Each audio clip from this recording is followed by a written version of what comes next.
નમસ્કાર દર્શક મિત્રો, મિરર ઓફ ધી વર્લ્ડમાં આપ સૌનું હાર્દિક સ્વાગત છે। સુરત શહેરથી વડોદરા શહેર અને આણંદ ખાતે આવી ટુ વ્હીલર વાહનની ચોરી કરતો રીઢો વાહન ચોરને પકડી પાડી વાહન ચોરીના 3 ગુનાઓ ડિટેક્ટ કરતી વડોદરા શહેર ક્રાઇમ બ્રાન્ચની ટીમ। ક્રાઇમ બ્રાન્ચના police inspector RJ Jadeja, police inspector HD Tovar નાઓની તોરવણી હેઠળ police sub inspector VP Chauhan ટીમના માણસોએ શહેર વિસ્તારમાં પેટ્રોલિંગ દરમિયાન મળેલ માહિતીના આધારે ગોલ્ડન ચોકડી પાસે વોચ રાખી શંકાસ્પદ યામાહા FZ મોટરસાયકલ સાથે અગાઉ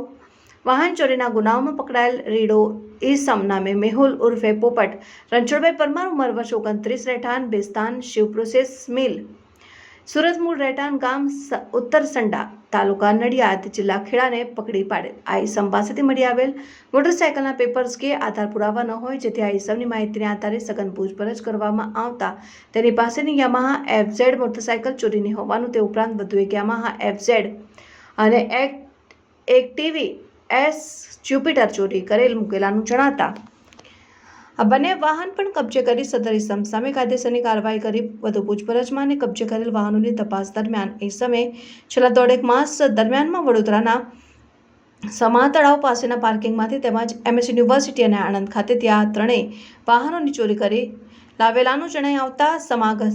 સયાજીગંજ અને આણંદ પોલીસ સ્ટેશનને જાણ કરી આગળની તપાસ માટે સોંપવામાં કાર્યવાહી હાથ ધરેલ।